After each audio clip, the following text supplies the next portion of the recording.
People often believe that strength comes from muscles, that power belongs to the mighty, and that victory is reserved for the strongest. But history tells a different story. The greatest triumphs were not always won by giants, but by those who had the courage to believe in themselves when the world doubted them. This is the story of a humble farm boy named Lian, who proved that true power doesn't come from size or armor, but from the heart of courage that refuses to give up. The king's kingdom and the shepherd boy, in a peaceful kingdom surrounded by mountains and rivers. There lived a wise and beloved king named Arden. He ruled with fairness and compassion, and his people adored him. The royal family lived in harmony, the queen gentle and graceful, and their daughter, Princess Alina, kind and radiant as spring sunlight. Far from the palace, in a small village on the edge of the kingdom, lived young Lian, the youngest of 8 brothers. He was small, quiet, and often ignored. His family believed he was too weak to do anything great. So Lian spent his days tending his father's sheep, guiding them through hills and forests. Each morning he led his flock to graze. Sometimes wolves and wild cats attacked, but Lian never ran away. With his slingshot, a weapon he had taught himself to master, he defended his sheep fearlessly. When the sun was high and the fields calm, he would sing. His songs carried across the meadows, so pure and heartfelt that even the birds seemed to pause and listen. Lian had a dream. One day, he wished to join the king's army, to serve his land with pride, but whenever he spoke of it, his brothers laughed. You? A soldier? You can't even lift a sword. Still, Lian's faith in himself never faded. The song that changed everything. One morning, a royal messenger came through the village announcing a grand festival to celebrate Princess Alina's birthday. There would be a singing contest, open to all citizens. Lian's heart leapt with excitement. Music was his hidden gift. He decided to go, even if no one believed in him. On the day of the celebration, the grand palace sparkled with lights. One by one, singers from across the land performed. Their voices echoed through the marble halls. Finally, it was Lian's turn. Wearing simple clothes, he stepped forward. Some laughed, whispering that a shepherd didn't belong in the royal court. But when Lian began to sing, the hall fell silent. His voice was clear as morning dew, powerful yet gentle, filled with truth. When he finished, the crowd erupted in applause. The judges declared him the winner. Princess Alina herself placed the golden medal around his neck. Their eyes met, hers full of kindness, his full of gratitude. In that moment, a quiet bond formed between them. But the joy of that day didn't last long. The shadow of war. As night fell, a royal messenger stormed into the palace hall, pale with fear. "Your Majesty," he cried. "The neighboring empire has declared war. Their armies marched toward our borders, led by a monstrous creature." The king rose immediately. "Prepare the soldiers. I will lead them myself."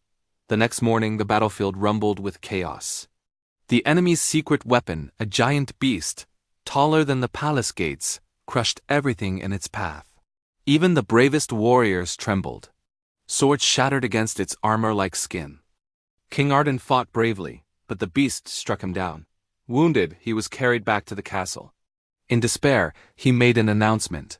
"Whoever defeats the monster shall marry my daughter and become the next ruler." Days passed. No one stepped forward. Fear had silenced even the strongest men. A boy's decision when Lian heard the news, he clenched his fists. "If no one will fight, then I will." His family thought he had gone mad. "You're just a boy! Even seasoned warriors failed! You'll die!" But Lian only smiled. Courage isn't about size. It's about standing up when everyone else runs away. He went to the castle, bowed before the wounded king, and asked for permission to fight. King Arden looked at the boy's calm face and nodded slowly. "Very well. Take my armor and sword." But when the servants brought them, Lian shook his head. "Your Majesty, this armor is too heavy.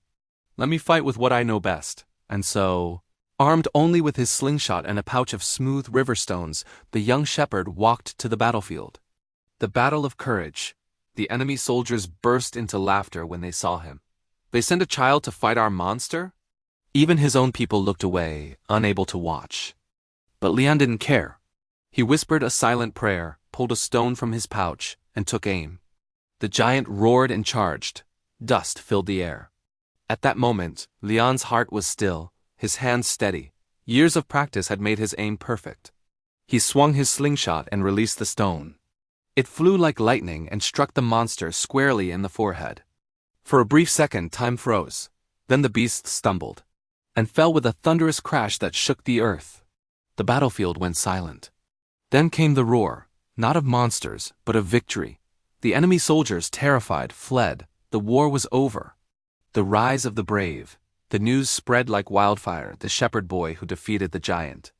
King Arden, on his deathbed, summoned Lian. "You have saved our kingdom," the king said weakly. "You are the courage of our people. From this day forward, you shall rule."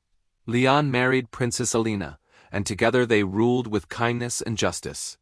Under their reign, peace returned and the people flourished. The lesson for us all: we all face giants, not with swords but in the form of fears, failures, or challenges that seem impossible. Most people focus on how big the problem is. Few remember how powerful their belief can be. Lian wasn't the strongest or the tallest, he wasn't even a soldier. But he had something greater: courage built through daily practice and faith in himself. He didn't wait for perfect conditions. He prepared every day, protecting his sheep, learning from small battles so he could face the great one. Like Lian, you too can grow courage by mastering what you have, where you are today. Don't wear someone else's armor. Don't wait until you feel ready. The world doesn't need perfect warriors, it needs brave hearts. Remember, every hero who changed the world was once too small, too young, too underestimated. But they stood up anyway. Courage is not about never feeling fear. It's about moving forward despite it. So whatever battle you face, stand tall, believe in yourself, and fight with all you have. Because true power doesn't live in your muscles. It lives in your spirit.